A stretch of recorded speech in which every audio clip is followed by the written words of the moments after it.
Forgotten Souls, a story by Raja Sharma sir.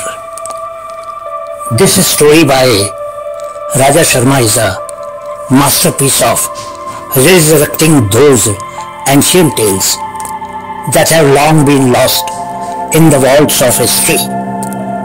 For centuries, these stories were passed down from one generation to the next, solely through oral tradition. However, today, Sharma Ji has mastered the art of presenting these forgotten stories with a modern perspective, breathing new life into them. One day, I took myself away from the bustling chaos of the city and found solace on a quite lofty hilltop. It felt as if nature had donned new garments, and as soon as I arrived, I felt an overwhelming sense of peace in my soul. I turned to look back. The city's towering buildings, glittering markets, and tall minarets were shrouded in a thick fog and smoke, as if hiding something within their grandeur. A sudden curiosity arose within me to understand the purpose of human life. Is man born only to struggle and battle the hardships of life? Eventually, I let go of that question, focusing instead on the serene and open landscape before me, which felt like a divine realm of God. Nearby, I noticed an old graveyard surrounded by tall trees and thick bushes. Standing there, I could feel the distance between two worlds.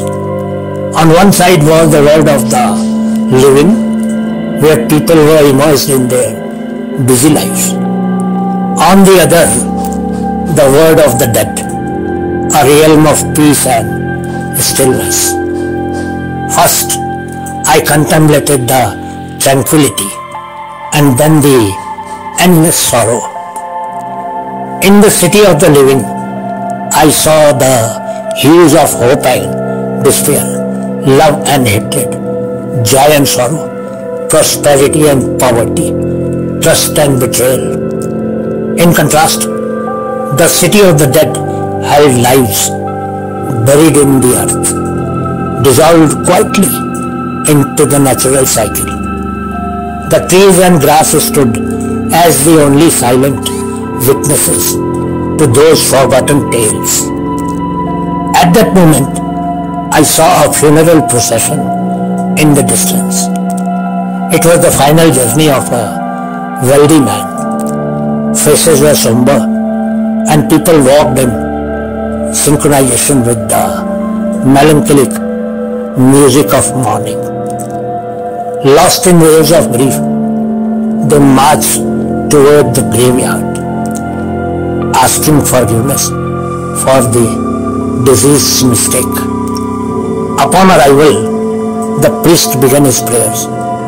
Incense was lit, and the final notes of the instruments echoed in the air. The body, adorned with flowers and wreaths, was laid to rest under a grand dome. The mourners slowly returned to the city, leaving me standing there, watching them fade into the distance. By then, the sun was gently setting over the horizon, and nature seemed to prepare itself for slumber.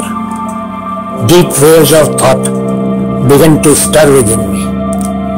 Just then, my attention shifted to another scene.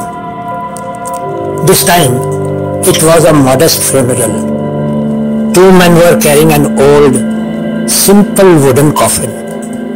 Behind them, a frail woman walked, cradling a small child in her arms, followed by a loyal dog.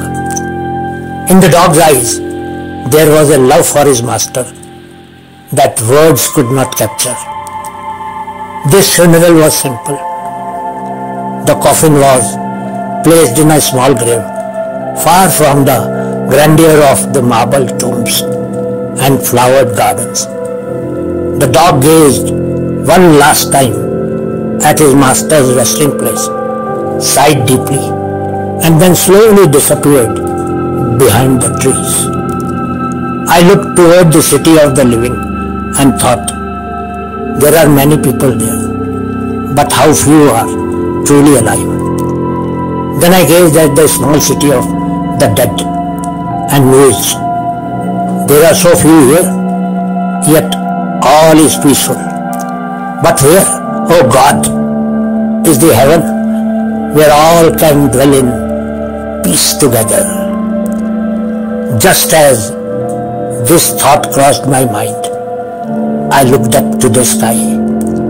The clouds were glowing with a golden hue. In that very moment, a voice within me spoke.